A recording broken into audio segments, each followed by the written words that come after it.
যে কোনো অনুষ্ঠান বাড়িতে গেলে বাসনে প্রথম এসে পড়ে স্ন্যাক্স আইটেমের মধ্যে যে কোনো কাবাব রেসিপি। আসসালামু আলাইকুম everyone, welcome to Mampi's kitchen. একদম বিয়েবাড়ি স্টাইলের ঘরোয়া পদ্ধতিতে তৈরি করে দেখাবো চিকেন কাবাব রেসিপি। টেস্টের দিক থেকে কোনো কম্প্রোমাইজ হবে না। তো চলো শুরু করেছি। তো প্রথমে আমি চিকেনের দুটো সলিড পিস নিয়ে নিয়েছি, বুকের যে অংশটা আমি দুটোই নিয়ে নিয়েছি। এবার এটাকে আমি ব্লেন্ড করে নেব। তার জন্য ছোট ছোট টুকরো করে কেটে নেব, এতে করে ব্লেন্ড করতে সুবিধা হবে। তো আমি ছোট ছোট এইভাবে টুকরো করে নিয়ে একদম মিহি পেস্ট করে নিয়েছি। দেখতেই পাচ্ছ খুব সুন্দর পেস্ট করে নিয়েছি। আর তারপর দিয়ে দিলাম একে একে এখানে সিদ্ধ আলু। আমি এখানে ছোট ছোট 3টে আলু সিদ্ধ করে নিয়েছি। দিয়ে দিলাম পেঁয়াজ কুচি, দিয়ে দিলাম ধনিয়া পাতা কুচি, তার মধ্যে দিয়ে দিলাম স্বাদ মতো নুন। এবারে দিয়ে দেব চিলি ফ্লেক্স, তোমরা এখানে কাঁচা ঝাল ব্যবহার করতে পারো। দিয়ে দিলাম গোলমরিচ গুঁড়ো আর জিরে গুঁড়ো, আর দিয়ে দিলাম ধনিয়া গুঁড়ো, আর একটু ভালো টেস্টের জন্য দিয়ে দিলাম টমেটো সস আর অরিগানো টমেটো সস, আর দিয়ে দিলাম সয়া সস, আর দিয়ে দিলাম লেবুর রস। অরিগানোটা আমি দিয়েছি, আমার পার্সোনালি ভালো লাগে।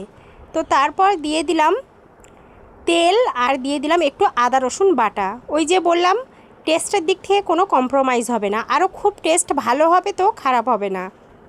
দিয়ে দিলাম বাইন্ডিংয়ের জন্য 2 চামচ মতো কর্নফ্লাওয়ার।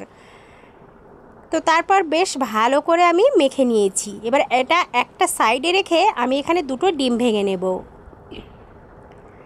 আমি এখানে 2টো ডিম ভেঙে নিয়েছি, তার মধ্যে সামান্য একটু নুন দিয়ে ভালো করে ফেটিয়ে নেব।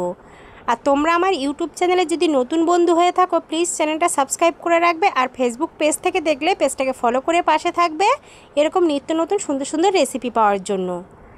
তো এবারে আমি হাতে বেশ ভালো করে তেল মাখিয়ে নিয়েছি, আর এইবার এরকম আমি কাবাবের শেপ দিয়ে দেব। খুবই সহজ আর খেতে কিন্তু ভীষণ টেস্টি হয়। বিয়েবাড়িতে অনেকে কিন্তু অপেক্ষায় থাকে একটা কাবাব কখন বাসনে এসে পড়বে আর একটু খাবো, কারণ যারা কাবাব খেতে ভালোবাসে তারা কিন্তু এইটার জন্য অপেক্ষা করে।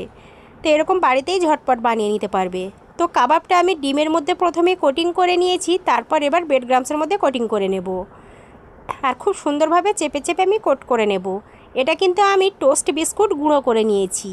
আমি এখানে ডবল কোটিং করছি, তোমরা চাইলে সিঙ্গেল কোটিং বা 3বার কোটিং বা 2বার কোটিং, যেটা তোমাদের সুবিধা হবে সেইভাবে তোমরা করে নেবে। তবে কোটিংটা যত ভালো হয় তত খেতে আমার বিশেষ করে ভালো লাগে। এবার তোমরা তোমাদের পছন্দ মতো করে নেবে। তো আমি এখানে 2বার কোটিং করে নিয়েছি। এবার এটা একটা বড় ছড়ানো পাত্রে আমি রেখে এইভাবে ছুরির সাহায্যে সুন্দর শেপ দিয়ে নিচ্ছি। এই শেপটাই সম্ভবত দেখতে বেশি ভালো লাগে কাবাবের। এরকম 4 কোণা শেপ আমি সুন্দর করে দিয়ে দিচ্ছি। তো দেখতেই পাচ্ছ খুব সুন্দর একটা কাবাবের শেপ আমি দিয়ে দিয়েছি। এবারে একে একে সমস্ত কাবাবটা আমি রেডি করে নেব।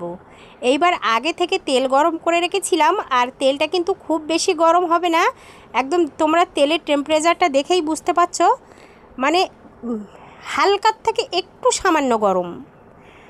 তোমরা দেখলেই বুঝে নাও, আর একটু বুঝে নিতে হবে, এখানে বলার কিছু নেই। তো এরকম কয়েক সেকেন্ড পর পর উল্টিয়ে পাল্টিয়ে দিয়েছি, আর গ্যাসের ফ্লেমটা মিডিয়ামের থেকে একটু কমে আছে। তো এরকম সময় নিয়ে ধৈর্য ধরে কিন্তু উল্টিয়ে পাল্টিয়ে এটাকে ভেজে নিতে হবে সুন্দর একটা কালার আসা পর্যন্ত। যেহেতু চিকেনটা সিদ্ধ হওয়ার ব্যাপার আছে, আর উপরের কোটিংটা একটু মুচমুচে ভাব আসবে, মানে ক্রিস্পি ভাবটা না হলে খেতে তো ভালো লাগবে না। তো এরকম সুন্দর ব্রাউন কালার করে আমি এগুলো তুলে নিয়েছি। কালারটা কিন্তু দারুণ এসেছিলো, কিন্তু এই সময় ক্যামেরাটা কি হলো আমি জানি না, একটু কালচে কালার দেখাচ্ছে। দেখতেই পারলে ভাজার সময় কিন্তু কালারটা খুব সুন্দর হয়েছিল। তো এইবার সমস্তটা কাবাব আমি তুলে নিয়েছি, আর এবার আমি টমেটো সসের সাথে সার্ভ করেছি। তোমাদের একটা কেটে দেখাই যে ভিতরটা কতটা সুন্দর হয়েছে। যেহেতু বাড়িতে তৈরি করেছি তাই এখানে কোনো কিপটে মোর ব্যাপার নেই, ভরে ভরে মোটা করে আমি লেয়ার দিয়ে চিকেন দিয়েছি।